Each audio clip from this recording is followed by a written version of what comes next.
Hey guys, doing a quick 6-mile jog here in Pinole. Wanted to show you something novel. There's an interesting dynamic that happens at the city boundaries when you kind of cross from, let's say, one city to another. You'll sometimes notice something kind of awkward with the way that sidewalks are treated. You know, kind of like you'll see basically like either more cracks or maybe like a cleaner sidewalk, the second that you cross from one side to the other. And it's kind of, I guess, the obvious that sometimes you have cities that have budgets that get applied to their jurisdiction, right? So it makes total sense. But what's kind of interesting though is right now I'm walking through Pinole, and I'm gonna cross over here in a little bit into an area that is kind of considered San Pablo. But looking at the Google Maps, it's kind of funny that what I'm going to show you is actually still within Pinole. So anyway, I don't know exactly what that means. I'm sure the folks in City Council have their hands full, though. I think that it kind of warrants that the folks in leadership who are in charge of that actually, get out and kind of, look at the areas that they're representing. And what I'm going to show you is going to be, kind of mind-blowing in a way. So sit tight. So I just exited the neighborhood here. I'm about to cross over into what is essentially San Pablo. So we're right now still in Pinole. As you can see here, we're at this intersection here of San Pablo Avenue and Del Monte. What was kind of interesting here is the way that the junk has sort of accumulated, down here. Now take a look at that.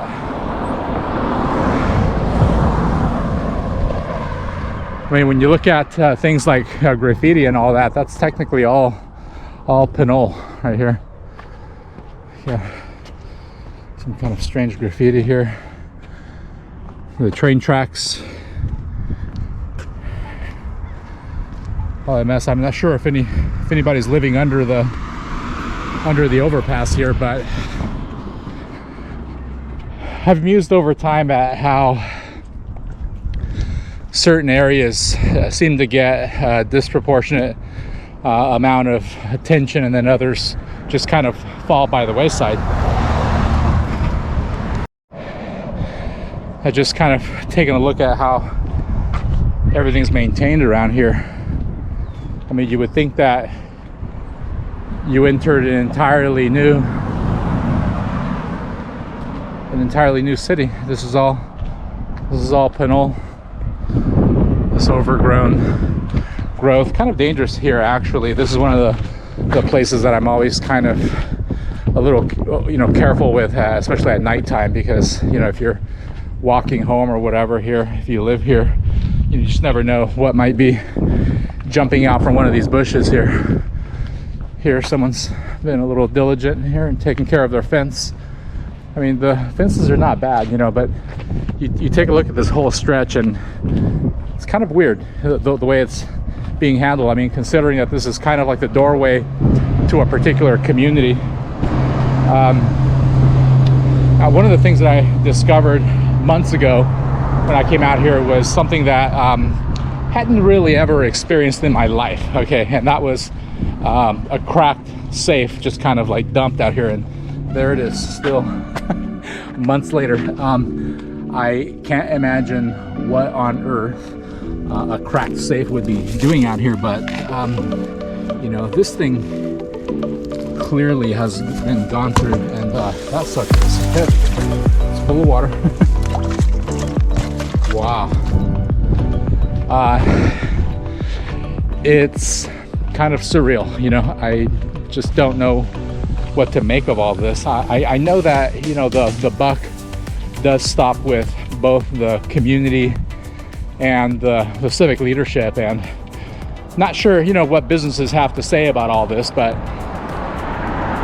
what's kind of worked out for us with the chamber and anything that we do in terms of initiatives or just simply trying to make sense of anything is that we always look for the connection between community, commerce, and government. This is technically day 2 of getting a vlog started.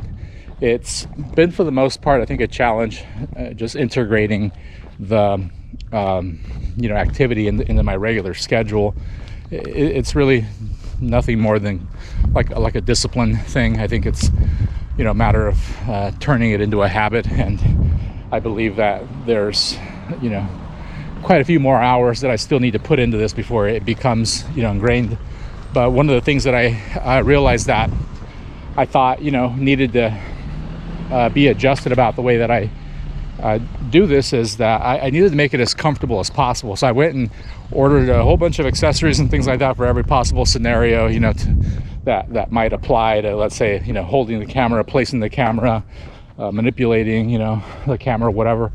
And I actually boiled it down to what is probably the simplest, which is this little hand remote. It just simply goes in your pocket or whatever. It's got a little wristband to it. You can I don't know exactly how you would hold the camera and work a remote button on your wrist hand, but I just kind of walk with it in my hand, and it's comfortable to just kind of hit the record button when I want. And then there's like a little tiny telescopic kind of like a little selfie stick kind of thing. It's short, unobtrusive, and I could literally put both the GoPro and the little selfie stick in my pocket if I needed to. So on the camera I have this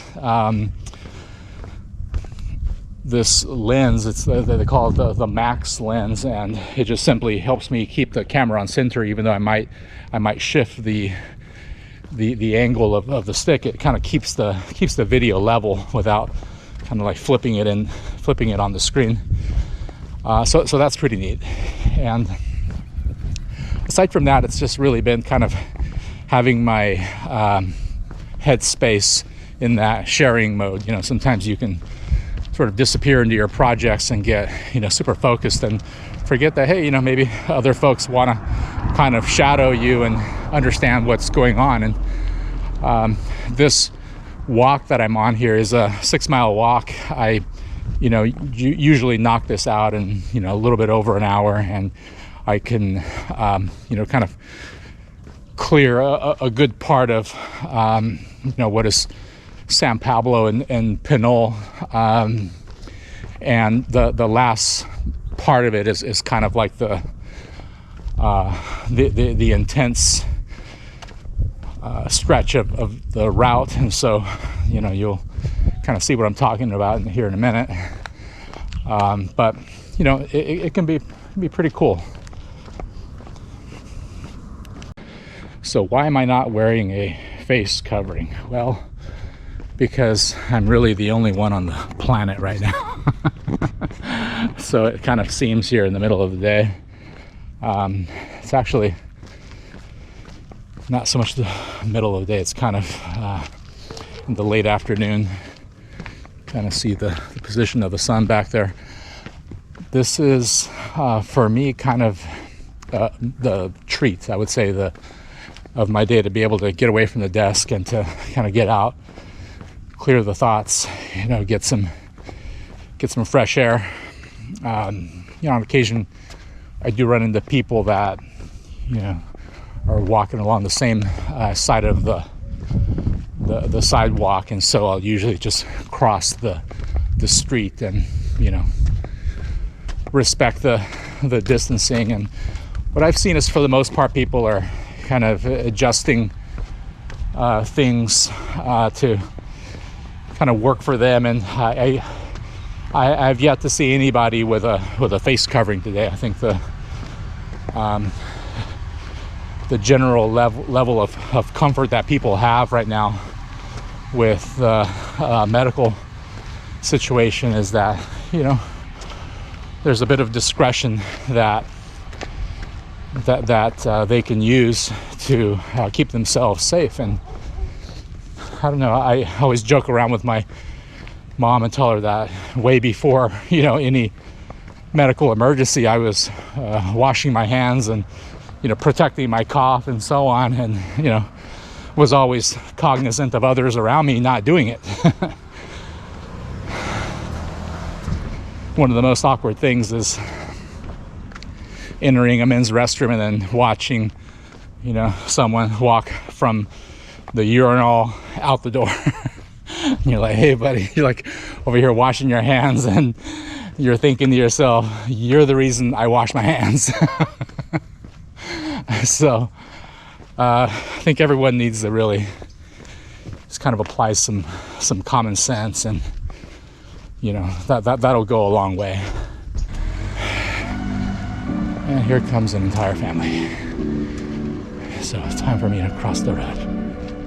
All right.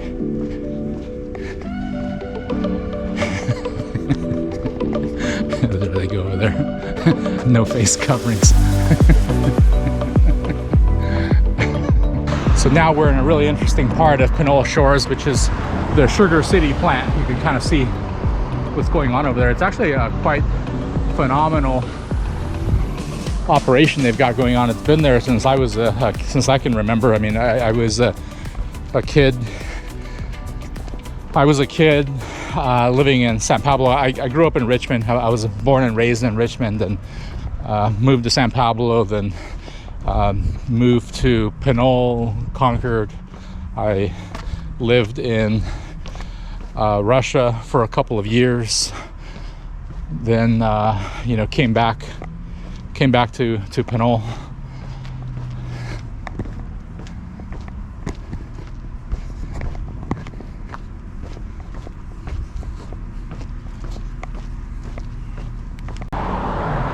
Been coming here for years to get rocks, gravel, you know, all sorts of you know, paving materials, fencing materials.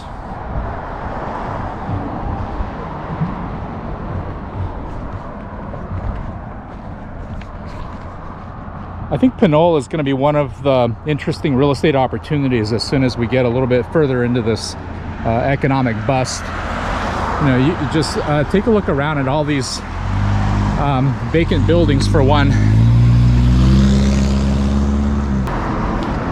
Famiglia is an Italian restaurant that's run by a Mexican restaurateur. It's like their last names are on the windows here. Yeah. They are open for patio dining. You check them out, Famiglia. I'm going to give you my honest assessment of this place. I think that you can get some very authentic recipes here. They have a very nice patio dining experience at nighttime. They have lights. They actually used to support some older restaurateur who retired, and so they just brought their experience over to this location, and they've been, I think that they started off pretty successfully, and then they got hit by the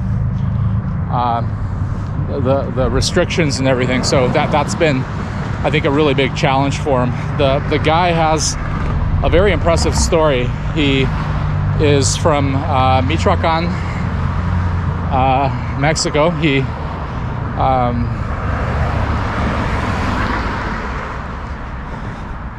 Miguel Guillen and his brother are the operators of the restaurant. They've been doing this for, I would say, maybe a few years as far as I can remember, and I think they were doing pretty well until the closures. So here we've got this amazing property. Like, what is going on over here? We've got a golf cart in the background, some kind of, you know, graffiti on what looks like a building that says office on the front door.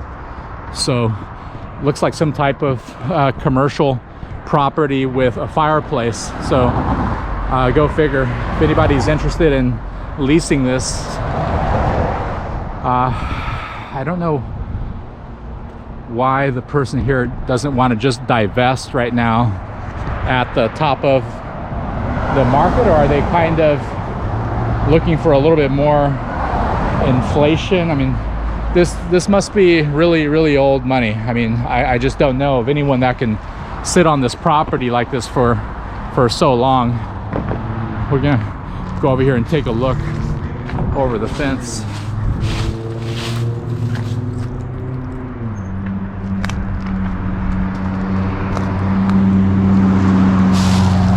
Amazing. The architecture of some of the buildings out here in Pinole is pretty unusual too. I don't know from what particular period this is here, what it's influenced by, but very interesting building, and it's next to a very large parcel of land over there, which is empty. The entire parcel is actually quite big. The lot behind the house is huge, and it looks kind of like a tiny little building there. Again, you know, some very, very old money out here in Pinole. Probably the owners of all this.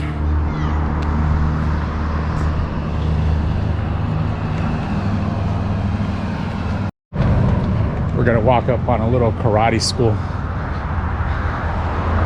Kind of interesting here. The kids are all in face coverings and the instructor is not. It's like the grandmaster, the sensei is. You got the, because that guy needs to project his voice, so he's not wearing the PP.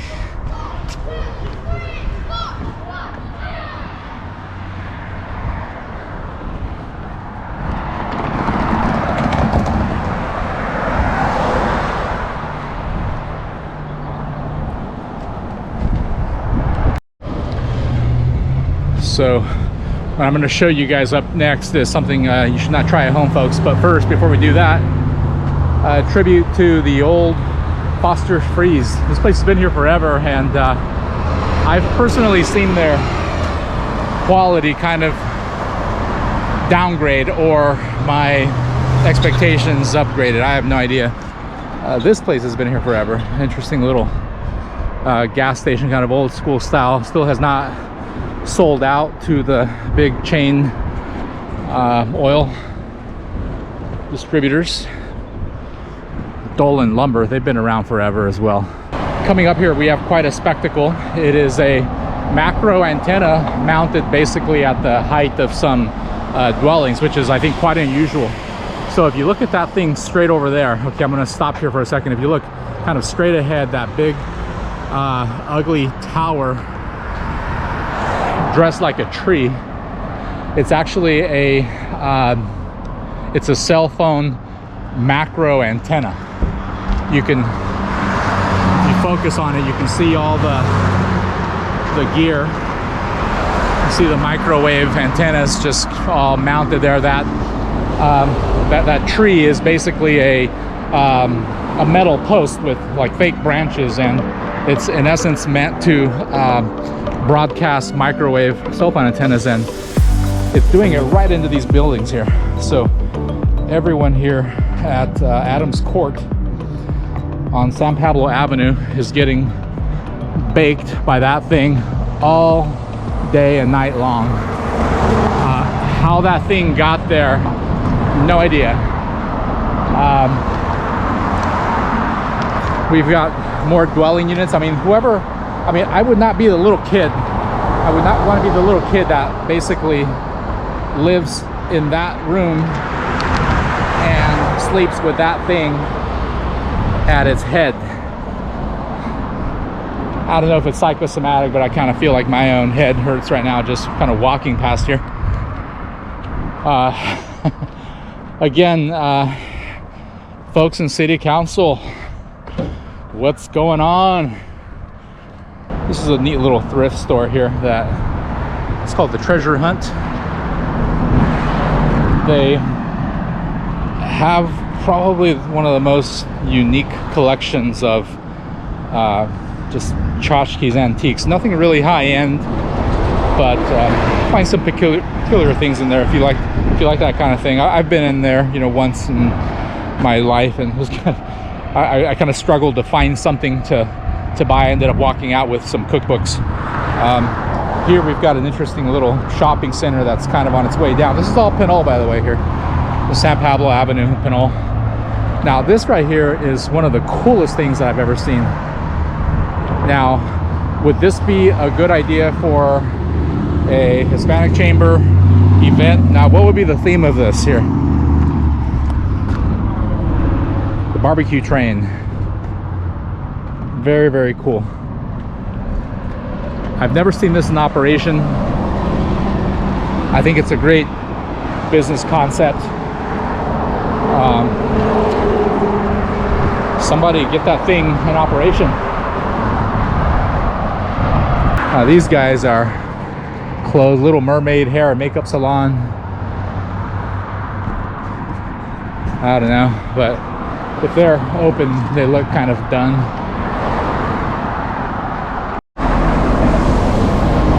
So, mi gente, what do you know about nopales? Check this out. Kind of makes you feel like you're somewhere near, like San Diego, you know, towards the southern border.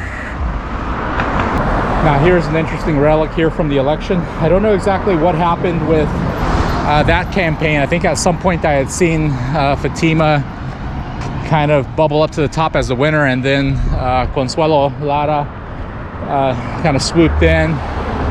It was a pretty interesting dynamic, you know, to this last election. That is kind of an ongoing study. I think a lot of people are still trying to figure out what's going on. What's interesting is I kind of feel like that headache dissipated. Again, I don't know if it was psychosomatic, but here we have Appian Liquors. Back in the days in high school, trying to buy alcohol there underage was quite a feat, because those guys were always on top of things and would not contribute to our delinquency at the time. So a new mistake. I should have come out with a full battery, or at least one extra one in my pocket, since I have 3. But here we have Blue Sky Sports, another casualty of the economic downturn. We have a store closing that's been going on forever. Everything must go. I think everything must be gone by now. I don't think anyone is really there anymore. That is a long-time brand right there. I think that if they maintained a customer list, that is the perfect internet play right there. If you came out of the brick and mortar and you know how to contact your customers, call me. I'll explain a pathway for you. There's massive opportunity there. If anybody wants a project, I mean, that's a worthwhile one. Actually, this right here used to be the batting cages, and I don't know if we have anything else like that in Pinole. So, great opportunity. One thing there's no shortage of are more insurance companies here. We have another office down there, and they're really all over. I guess, you know, insurance is actually one of those very maybe least understood areas of finance, and, you know, building personal wealth and protecting your business, you know, your assets. I think that there's a lot there to know about. And here we have another macro antenna mounted right next to a church. Where do they get these little chubby towers? They that one, there's a church up on that hill, and the antenna is actually mounted, like, you know, in such a way where it's just in the direct line of exposure to the people that go to that church. I don't know if they have a school there. If they do, wow. There is a trend right now with these macro antenna installations, which is to basically put them where somebody wants to make a buck, and to avoid places that will sue you over trying to put them, near. So one of those places that is always first in line to make a buck is the Catholic Church.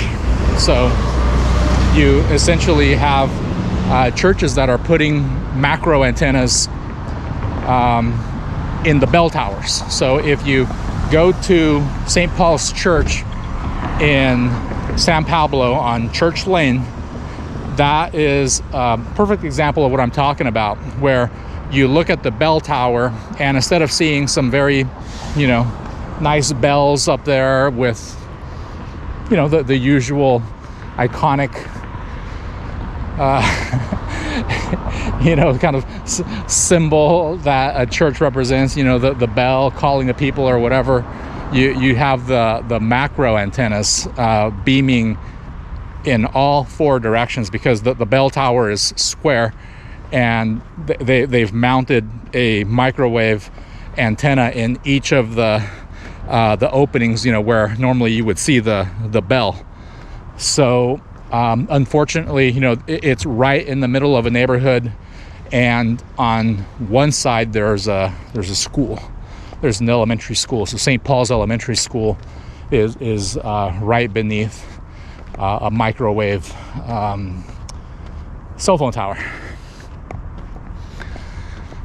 Yeah, those are the times, folks. This right here is the beginning of our ascent into this crazy slope that makes the last stretch of my hike. This is a slightly truncated route. Normally I would say is probably I'm gonna say it's probably like the 4 mile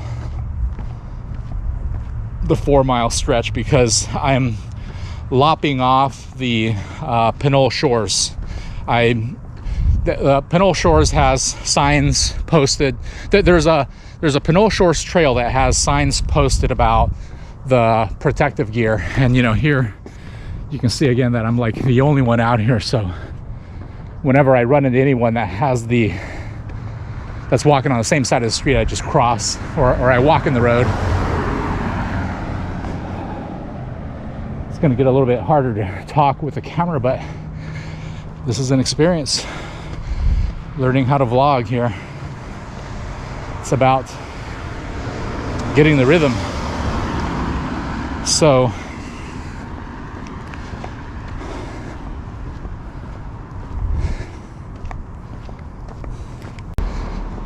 beautiful neighborhood. This is the Pinole neighborhood above the post office. I don't know what it's called. That trail right there, I think, goes down towards the post office or something. I don't know.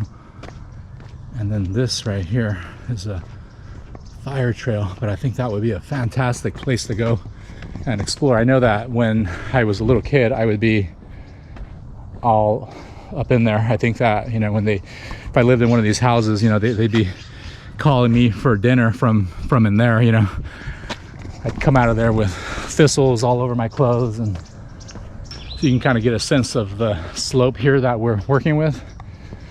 I actually don't find this very grueling. I mean, you do get used to this. And now we've moved so high we can't even see the slope behind us anymore. It's a very nice hike, and this is just the beginning of it. There's actually going to be an incline up ahead that's pretty sharp. All right, and so now we're taking it up a notch. So that road down there takes you to Sprouts.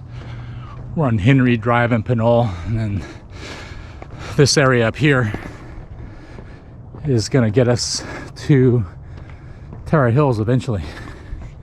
Definitely a great way to get your cardio on. Look at this. Whew. Going back there. Quick update on the Gundry diet. I've lost so much weight in the past 3 weeks alone since I've been adapting my diet to remove the lectins that were shredding my stomach.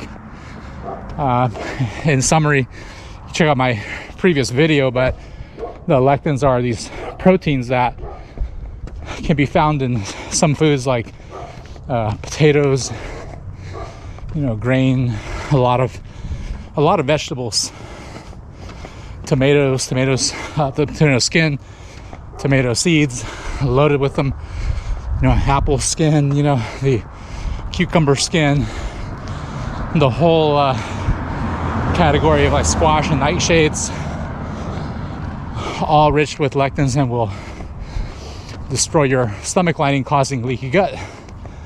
But I've been feeling great. Before, for some reason, I couldn't get that sort of that shelter in place belly fat off, no matter how I had adapted my diet. And then now suddenly, by eliminating the lectins, I'm now kind of dropping the weight on my own. And so today's, I think, my second or so. This is my first day back on the big trail since I got on this diet. So now we're on a slight downgrade, so hopefully I can catch my breath a bit and share a little bit more. There's probably just one more gadget that I'm going to get, but it might be one of the more expensive accessories for my GoPro recording setup, and that's the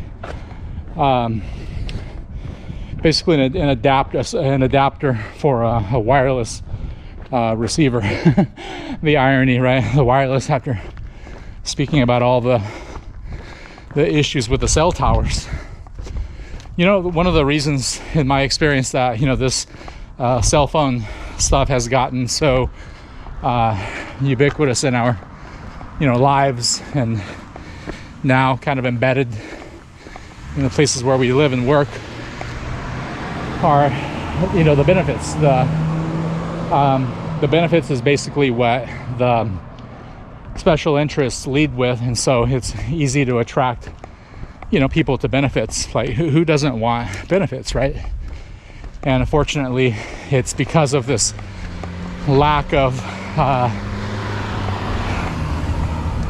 inclusion of all the businesses and community interests that we ended up getting such a lopsided approach. And so I think that we're probably going to learn a lot more about cell phone towers and such as time progresses.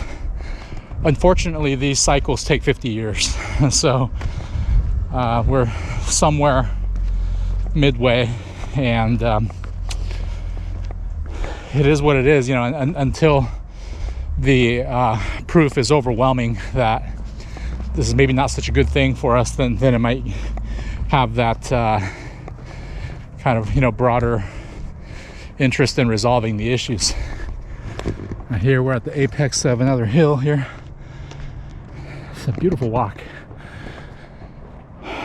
This is a perfect way to clear your head after kind of a long day of sitting at the desk. And over there you can see a little tower, the clock tower, where that's the corner of Terry Hills Drive and Appian Way. You see Mount Tamalpais way over there in the background. Some turkeys. What's up? So that CVS tower, by the way, is also a macro antenna. That one's not so much, I understand it, we need them, right? Look at the turkeys, wow. But, unfortunately right now, we're like these turkeys, oblivious of what's going on in our neighborhoods when they plant those things right outside our bedroom windows. And that's probably the biggest shame of it all. It's the ignorance that we somehow can get very used to living with. Trying to keep it real, folks. So anyway, on the subject of cell towers and where they are not allowed. Now, you will never ever see a macro antenna mounted near a firehouse. You just won't. You'll never see one mounted on top of a fire building or any area where it's in the line of sight of a firehouse. Okay, where the firemen live, a fire station. It was determined a while back that if you have carcinogens in your body, things that are generally like cancerous, when they're reaching a certain level and they start to form tumorous growth and such, smoking and all kinds of things are in that carcinogen category. Firemen expose themselves to all those carcinogens when they enter fires, like burning buildings and such. If you are a fireman going into put out a fire and the lead paint, all the chemicals, and the walls, the plumbing, whatever materials the builders sprayed on the property, on the whatever assets are burning. It could be a car, whatever. I mean, you've got all this stuff basically going into the air, and the firemen take that in somehow. I guess over time, you kind of build up your share of carcinogens in your system. I don't know what the retirement age of firemen is, but I would bet that it's kind of young. But anyway, what happened was there was a specific incident that turned into like a full-blown court case, and litigation ensued and whatnot over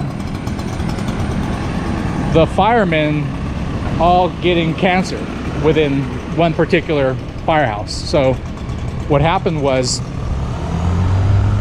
there was a situation where everyone within that firehouse got cancer except for one person, which was the fire chief, who spent half the time in one firehouse and the other time in the other.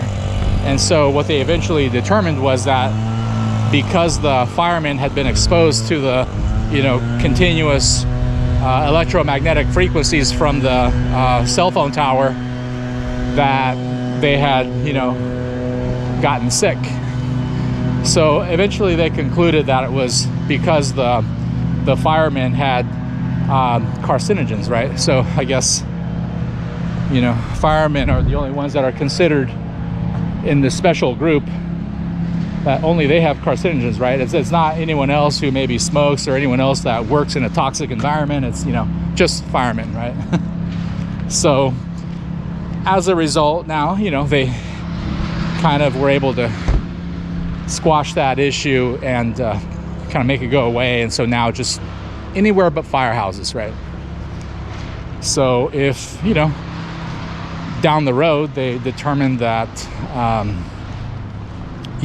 the key ingredient in Roundup, which is glyphosate, if that carcinogen is, let's say, all over your kids because they play in it, they go to the park and roll around in it, the Roundup is what basically keeps all the weeds away, so when you're managing a big city park, and you can't keep the park looking really, really neat unless you put something down to kill the weeds. And usually that involves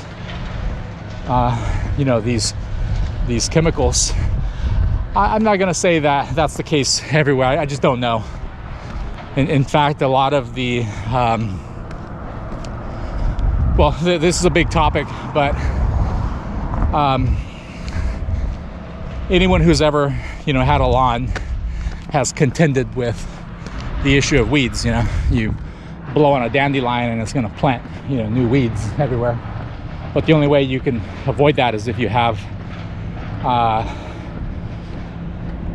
a glyphosate resistant strain of grass seed growing, and you can, you know, spray Roundup to kill the weeds without killing your grass, right? So look at this hill. My goodness.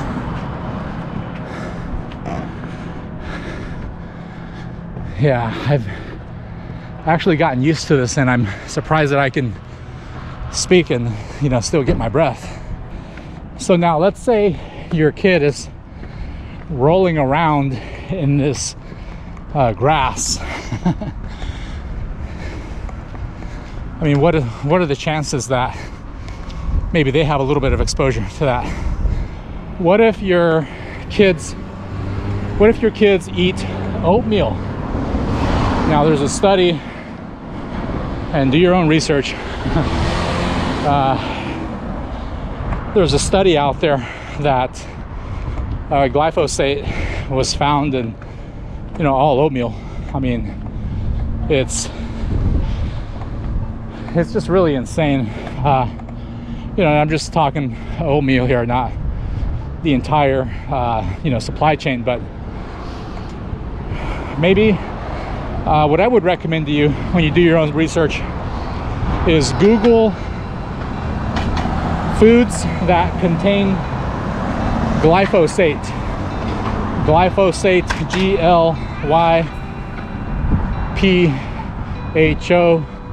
Glyphosate. And that's basically a trace amount of this chemical that's going into your food. In fact, glyphosate is so bad that it can kill the gut microbiome. And we're heading back into the neighborhood. As you can see here, see the top of Mount Tam. Gorgeous day.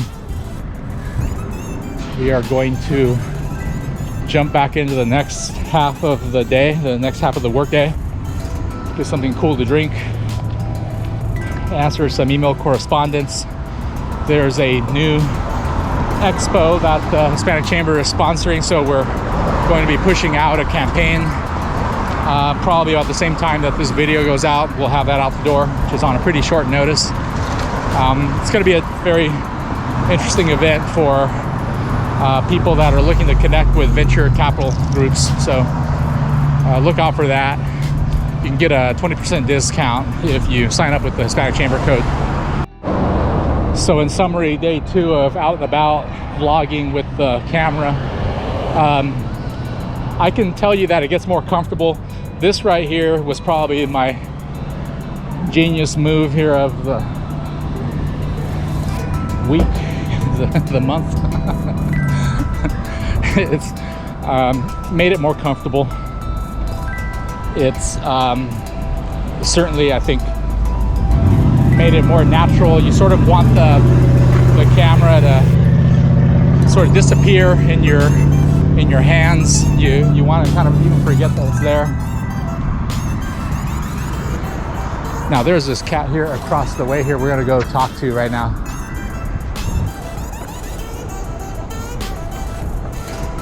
He's been living out here for quite some time.